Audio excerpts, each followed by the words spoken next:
Hi అండి, welcome to my channel Vijayashanti official. ఈరోజు మేము ఒక పుణ్యక్షేత్రాన్ని దర్శించుకొని వచ్చాం.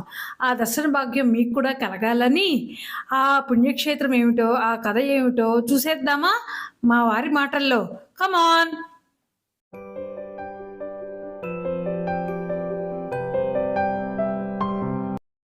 నమస్తే అండి. ఈరోజు మనం తమిళనాడులో ఉన్న నవనరసింహ క్షేత్రాలలో ప్రాముఖ్యత కలిగిన సింగిరికుడి ఉగ్ర నరసింహస్వామి టెంపుల్కి వెళ్తున్నాం. సింగిరికుడి తమిళనాడులో ఉన్న కడలూరు జిల్లాలో ఉంది. ఈ గుడి కడలూరు నుంచి 16 కిలోమీటర్ల దూరంలో, చెన్నై నుంచి 160 కిలోమీటర్ల దూరంలో మరియు విల్లుపురం నుంచి 37 కిలోమీటర్ల దూరంలో ఉంది. మేము చెన్నై ట్రిచి హైవేలో బయలుదేరి తిండివనం పాండిచేరి మీదుగా ఈ గుడికి చేరుకున్నాం. మాకు చెన్నై నుంచి ఈ గుడి చేరుకోవడానికి దాదాపుగా 3 గంటల టైం పట్టింది. ఇక్కడ స్వామివారు ఉగ్ర నరసింహ అవతారంలో హిరణ్యకశిపుడిని పొట్ట చీలుస్తూ ఉన్నట్లుగా భక్తులకు దర్శనమిస్తారు. ఇక్కడ ఇంకో ప్రత్యేకత ఏమిటంటే, నరసింహస్వామి ఉగ్ర రూపంలో ఉన్నందున లక్ష్మీదేవి ఆండాళ్ళ అమ్మవార్లు స్వామివారి గర్భగుడిలో కాకుండా విడిగా స్వామివారిని చూస్తూ ఉన్నట్లు భక్తులకు కనిపిస్తారు. ఇక్కడ ఉత్సవ విగ్రహాల్లో మాత్రమే లక్ష్మీ నరసింహస్వామిగా భక్తులకు దర్శనమిస్తారు. ఇక్కడ లక్ష్మీదేవి కనకవల్లి అమ్మవారిగా భక్తుల చేత పూజింపబడుతుంది. ఇప్పటి వరకు ఈ వీడియో చూస్తున్న వాళ్ళు ఒక లైక్ చేయండి, అలాగే మీ ఫ్యామిలీ ఫ్రెండ్స్కి ఈ వీడియో షేర్ చేయండి. ఇప్పుడు ఫస్ట్ టైం ఎవరైతే ఈ ఛానల్ చూస్తున్నారో సబ్స్క్రైబ్ చేసుకోండి. నోటిఫికేషన్స్ రూపంలో నేను చేసే వీడియోస్ అన్నీ మీ ముందుకు వస్తాయి. ఇప్పుడు స్థల పురాణం గురించి తెలుసుకుందామా?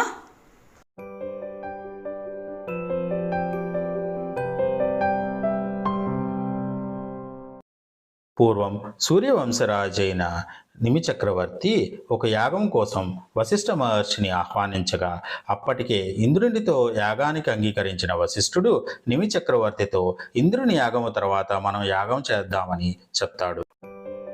కానీ నిమిచక్రవర్తి గౌతమ మహర్షితో ఆ యాగమును నిర్వహిస్తాడు.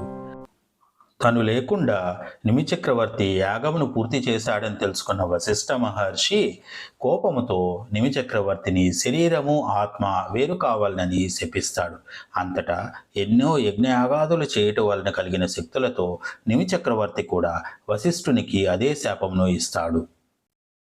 అప్పుడు వశిష్ఠ మహర్షి శాప పరిహారం కోసం తన తల్లిదండ్రులైన బ్రహ్మ సరస్వతీ దేవులను సంప్రదించగా, వారు భూలోకములో ఉన్న సింగిరికుడి అనే ప్రదేశమునికి వెళ్ళి ఉగ్ర నరసింహస్వామిని పూజించి వారిని శాంతపరచమని చెప్తారు. అంతట వశిష్ఠ మహర్షి భూలోకమునకు వచ్చి తన తల్లిదండ్రులు చెప్పినట్లుగా నరసింహస్వామిని పూజిస్తాడు. అంతటా సంతుష్టుడైన నరసింహస్వామి అవతారంలో ఉన్న విష్ణుమూర్తి వశిష్ఠ మహర్షిని అనుగ్రహిస్తాడు. ఇక్కడ నరసింహస్వామి సింగ పెరుమాళ్గా ప్రసిద్ధి చెందినందున ఈ ప్రదేశము సింగిరికుడిగా పేరుగాంచింది. ఈ వీడియోలో ముందుగా చెప్పినట్టు మనం చెన్నై ట్రిచి హైవేలో దిండివనం దగ్గర లెఫ్ట్ తీసుకొని పాండిచ్చేరి వైపు వెళ్ళిపోతున్నాం.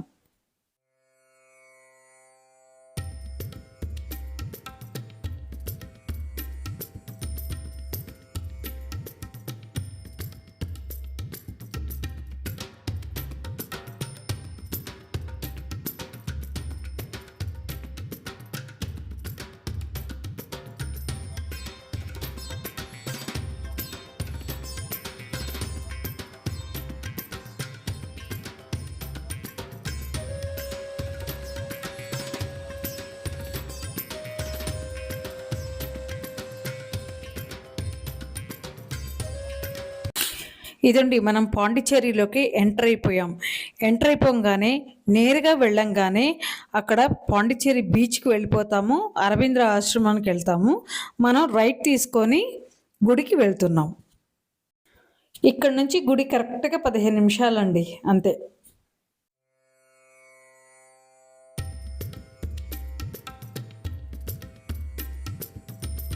ఇక్కడ పూజలు వైఖాన సాగమంలో జరుగుతాయి. ప్రతి శనివారం నాడు స్వామివారికి నవరత్నములతో పొదిగిన కిరీటంను ధరింపచేస్తారు. ఈ కిరీటంను ఆర్కాట్ నవాబులు మరియు పాండిచేరిని పరిపాలించిన ఫ్రెంచ్ పాలకులు ఇచ్చినట్లు చెబుతారు.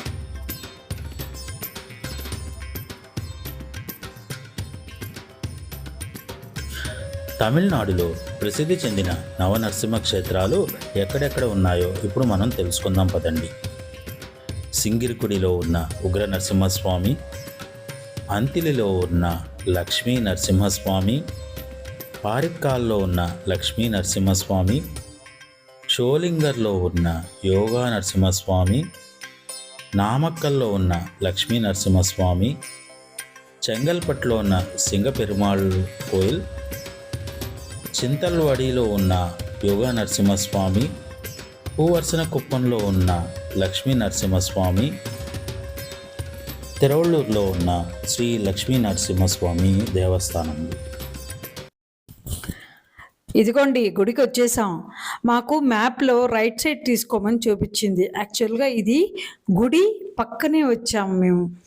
మనం మామూలుగా అయితే నేరుగా వెళ్ళాలి. ఇప్పటి వరకు స్థల పురాణం గురించి అయితే తెలుసుకున్నాం కదండి.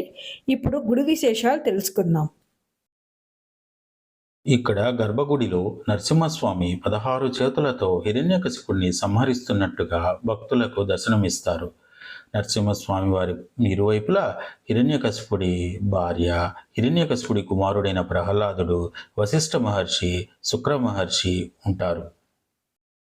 ఈ విధముగా హిరణ్యకశిపుడిని సంహరిస్తూ ఉన్న నరసింహస్వామి విగ్రహం భారతదేశంలో 2 చోట్ల మాత్రమే ఉన్నది. ఒకటి రాజస్థాన్లో ఉండగా ఇంకొకటి తమిళనాడులో శ్రీకృష్ణారణ్య క్షేత్రముగా ప్రసిద్ధి చెందిన సింగిరికుడిలో ఉంది. ఇక్కడ స్వామివారిని పూజిస్తే అప్పుల బాధలు, ఆరోగ్య సమస్యలు లాంటి సకల బాధలు తొలగిపోతాయని భక్తుల విశ్వాసం. ఇక్కడ ప్రతి స్వాతి నక్షత్రపు రోజున మరియు ప్రదేశ కాలంలో ప్రత్యేకమైన పూజలు జరుపుతారు. ఓ నమో నరసింహాయ. సర్వే జనా సుఖినో భవంతు.